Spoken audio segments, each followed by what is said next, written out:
আসসালামু আলাইকুম।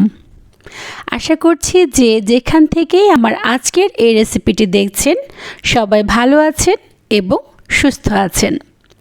আমি আজকে আপনাদের জন্য নিয়ে এসেছি মাটন লেগ রোস্টের রেসিপি। খুব সহজভাবে আমাদের ঘরে যে যে জিনিসগুলো থাকে সেগুলো দিয়ে আমরা কিভাবে এটি তৈরি করতে পারি তার একটি রেসিপি আজকে আমি নিয়ে এসেছি। তো চলুন চলে যাচ্ছি মূল রেসিপিতে। এর জন্য আমার লাগছে এখানে 2 পিস মাটন লেগ। আমি এগুলোকে অল্প একটু চিড়ে নিয়েছি যাতে মশলাগুলো ভালোভাবে এর ভেতর ঢুকে যায়। এখানে আমি নিচ্ছি 1/2 কাপ পরিমাণ টক দই, 1/2 কাপ পরিমাণ পেঁয়াজ বেরেস্তা, কিছু কাজু বাদাম, 1/4 কাপ পরিমাণ পেঁপে কুচি, আর এখানে আছে মশলা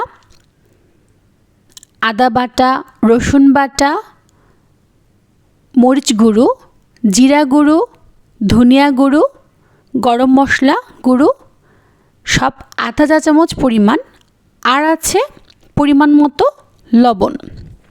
আমি আবারও বলছি মশলাগুলো এখানে আমি সবগুলো আধা চা চামচ পরিমাণ নিয়েছি।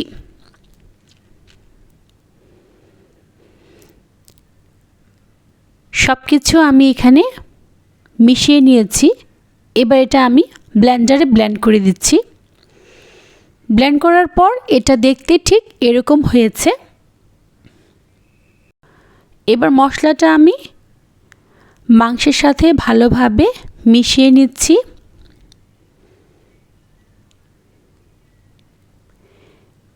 মেশানো হয়ে গিয়েছে।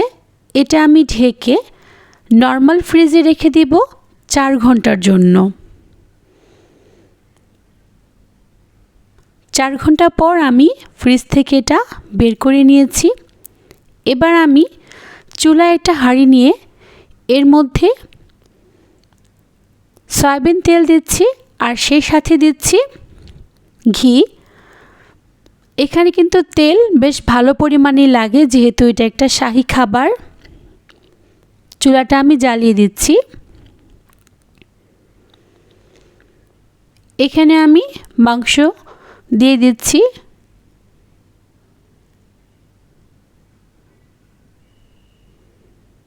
মাংসগুলোকে আমি 15 মিনিটের মতো ভেজে নিয়েছি উল্টে পাল্টে।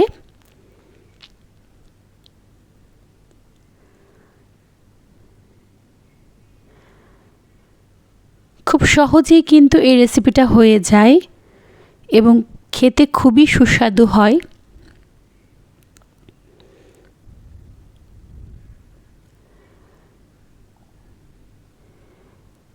এবার কিছু গরম মশলা আমি এতে দিয়ে দিচ্ছি।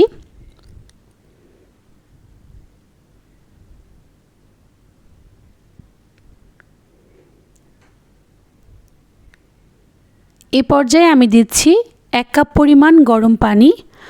আমার রান্নাতে মোট 3 কাপ পরিমাণ গরম পানি লেগেছে।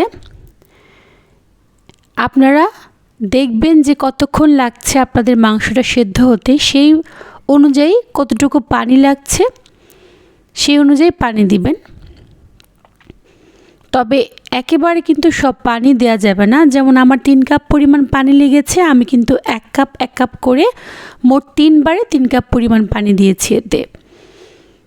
দেখুন খুব সুন্দরভাবে আমার এই মাটন লেগটা সিদ্ধ হয়ে গিয়েছে। আমি এখানে কয়েকটি কাঁচামরিচ দিচ্ছি, এতে খুব সুন্দর একটা ফ্লেভার আসবে।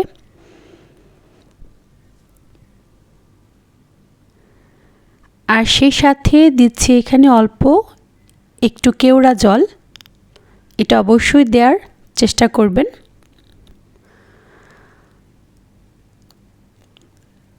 আর দিচ্ছি 1.5 চা চামচ পরিমাণ পাউডার দুধ এবং 1 চা চামচ পরিমাণ চিনি। এটা এবার ভালোভাবে মিশিয়ে নিলাম।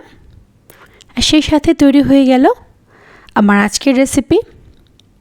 সবাই ভালো থাকবেন, আমার জন্য দোয়া করবেন। আল্লাহ হাফেজ।